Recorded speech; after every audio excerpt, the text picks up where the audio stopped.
In the 1960s, pilots flew a jet so dangerous that it earned one of the darkest nicknames in aviation history, the Widowmaker.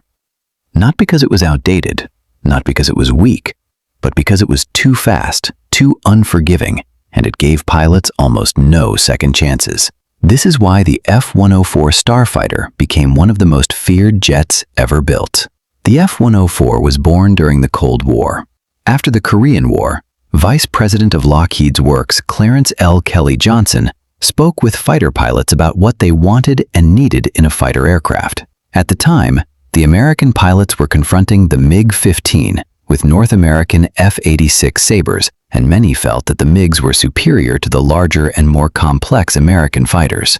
The pilots requested a small and simple aircraft with excellent performance, especially high-speed and high-altitude capabilities. So Lockheed designed a jet with one mission: intercept Soviet bombers as fast as possible. The result was radical. Mach 2 capability, rocket-like climb rate, sleek, needle-shaped fuselage. It was indeed a rocket with a man in it. In reality, it was ruthless. The most shocking thing about the F-104 isn't its speed, it's its wings. They were so small and thin that ground crews wore protective padding. People got cut just walking near them. Lockheed wanted minimum drag, so they sacrificed lift. Those tiny wings created very little lift at low speeds. That meant takeoff and landing had to be done extremely fast. If a pilot slowed down even slightly, the jet could stall suddenly and violently. And near the ground, a stall meant there was no recovery.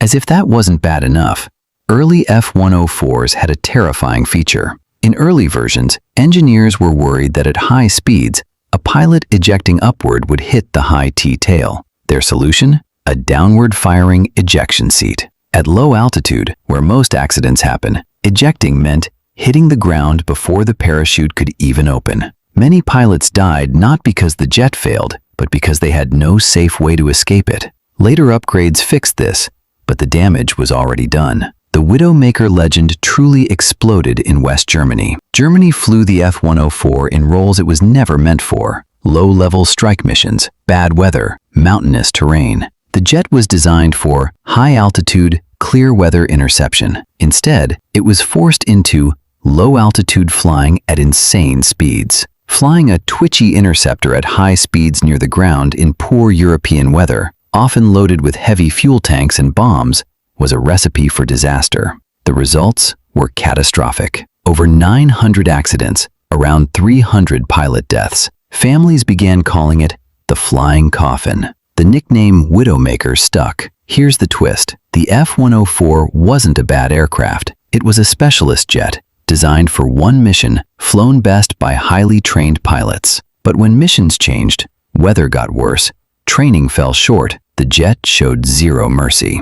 It didn't forgive mistakes, it punished them. The F-104 Starfighter wasn't evil. It was simply ahead of its time and too extreme for most pilots and missions. That's why it flew faster than almost anything of its era, and why history remembers it not as a hero, but as the Widowmaker. Thanks for watching this video. Remember to drop a like and subscribe for more deep dive into this engineering marvels, and we'll see you in the next one.